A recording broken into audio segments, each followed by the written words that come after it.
오늘은 요한계시록에 나오는 7교회 중에 라오디게아 교회를 살펴보면서 은혜를 나누고자 합니다. 라오디게아라는 도시의 이름은 당시 수리아를 다스렸던 안티오쿠스 2세가 자신의 아내를 위해 건설한 도시입니다. 그래서 도시의 이름도 라오디케라는 아내의 이름을 본떠서 지었습니다. 어쨌든 이 도시는 경제적으로나 문화적으로나 부족한 게 없는 도시였습니다. 도시 전체가 경제적으로 부유했던 만큼 기독교가 공인된 이후에 그곳에 세워진 교회당 역시 그 규모가 대단했습니다. 그 규모가 어느 정도인지 사진을 우리 한번 보겠습니다. 사진으로서는 제대로 그 규모를 알 수가 없는데, 지금 나와 있는 좌편의 그 사진이 중앙통로입니다. 그리고 좌우편으로 저보다 훨씬 더 넓은 공간이 마련되어 있었습니다. 그런데 이 라오디게아 교회가 우리 주님으로부터는 그렇게 긍정적인 평가를 받지를 못했습니다. 우리 본문 15절을 한번 볼까요? 내가 내 행위를 아노니 내가 차지도 아니하고 뜨겁지도 아니하도다. 내가 차든지 뜨겁든지 하기를 원하노라. 우리 속담에 물에 물 탄 듯 술에 술 탄 듯이라는 말이 있습니다. 말이나 행동에 있어서 분명하지 않고 우유부단한 사람을 빗대서 하는 말입니다.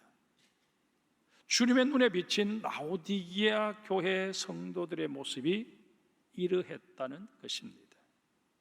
그런데 우리가 관심을 두고 살펴보아야 할 것은 주님의 책망이 그저 생각나는 대로 하신 게 아니었다는 사실입니다.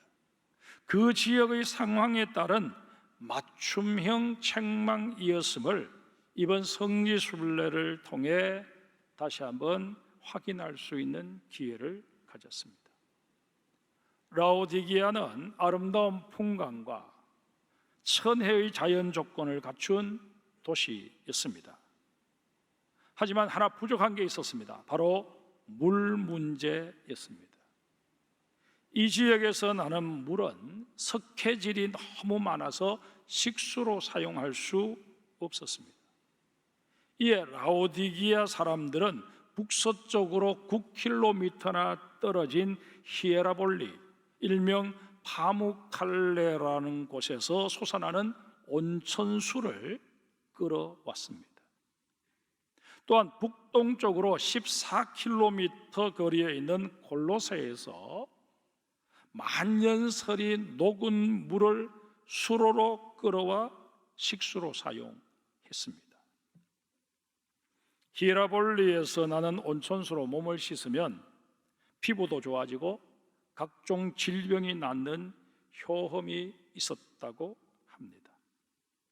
또 골로새의 만년설이 녹은 물 역시 고품질의 광천수였습니다. 그런데 문제는 이 물이 먼 거리를 이동해 와야 했다는 사실입니다.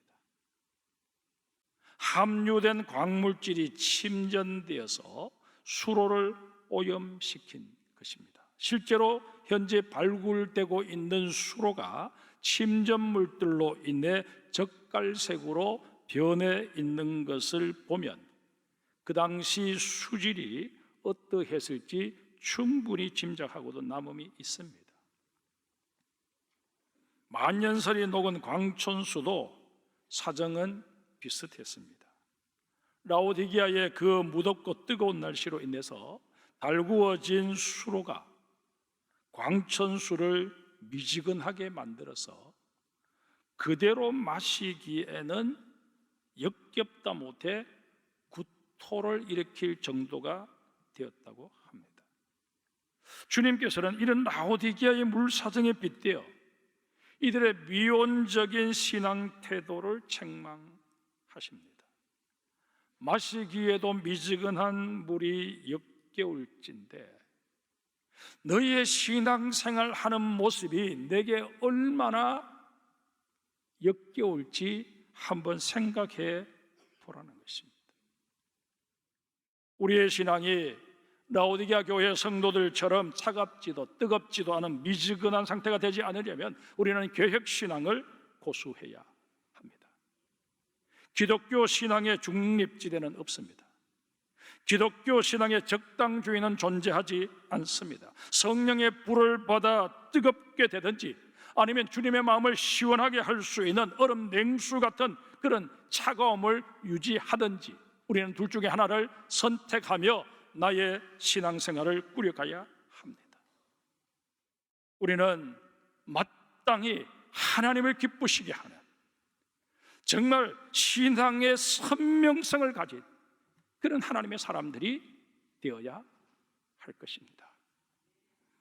17절도 당시의 상황을 염두에 둔 말씀입니다. 한번 보실까요? 내가 말하기를 나는 부자라 부유하여 부족한 것이 없다 하나 내 공고한 것과 가련한 것과 가난한 것과 눈먼 것과 벌거벗은 것을 알지 못하는도다.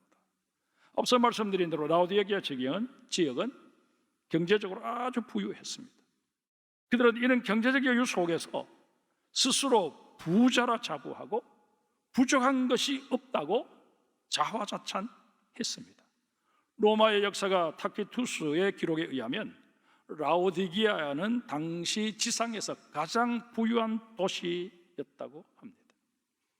하지만 주님께서는 이 라오디게아 교회 성도들을 향해 너희는 곤고하고 가련하고 가난한 존재인 것을 정녕 모르느냐 반문하십니다.